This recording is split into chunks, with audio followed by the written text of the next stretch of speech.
welcome to the most boring video on YouTube. This is a fun little game that I do with my guitar students, which kind of forces you to learn the note names on the strings. And what I just did there is an example of it. Essentially, it's a game where you're not allowed to play an open string.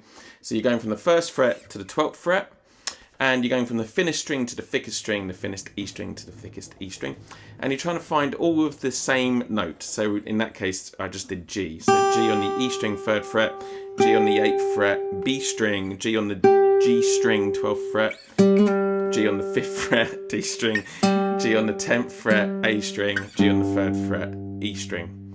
And the idea here is to basically build a good knowledge and understanding of what the notes are called on which frets. So often guitarists will learn positions and shapes and patterns, and we call it caged principle, you know, you might have seen that. Or we might learn just 0, 3, 0, 3, you know, weird chord. That's all fine. Loads of guitarists can have a great career not really knowing much about music theory or understanding chord harmony or anything like that, and just learn some shapes that they like the sound of, and slowly they build up a knowledge of what that chord might be, and if you put that finger there it might change this.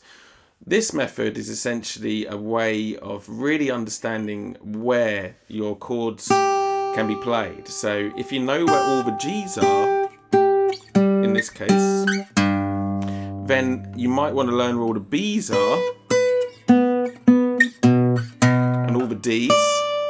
So then you have an understanding of where G, B and D are everywhere on the guitar. So you get a really nice idea of where all your inversions are, you know, so you can play the same chord many different ways. This means you can just kind of find nice ways of just playing the same thing, for instance.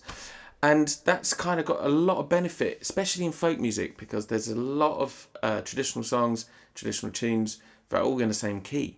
So if you don't want to be kind of just sitting there strumming G, C and D down here for your whole life, and you might be bored of doing the bar shapes, then you might want to start thinking about, well, where are G, B and D? So all it is literally just finding the G, and then once you get an idea of where they all are, and I'd recommend doing the chromatic scale, so you learn every single note, not just a triad, but maybe just once a week you go, right, G, B, D. Next week I'll do C, E, G, a C major triad, or D, F sharp, A. But get a metronome, and then maybe do 1 to a bar. So you're kind of keeping in time, and also it's kind of forcing you to just find it in time. So you're not just spending ages kind of just trying to find where the note is. Then maybe the next time you might want to do 2 beats, and then 1 beat.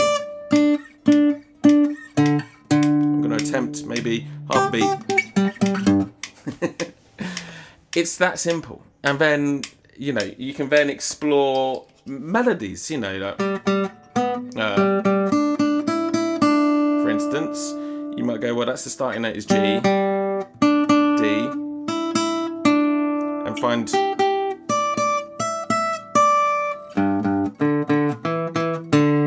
you can find all the different ways of playing it all across the neck. And it's just a way of like opening up your mind, opening up your knowledge, and maybe thinking of guitar in a different way. That's it. Enjoy.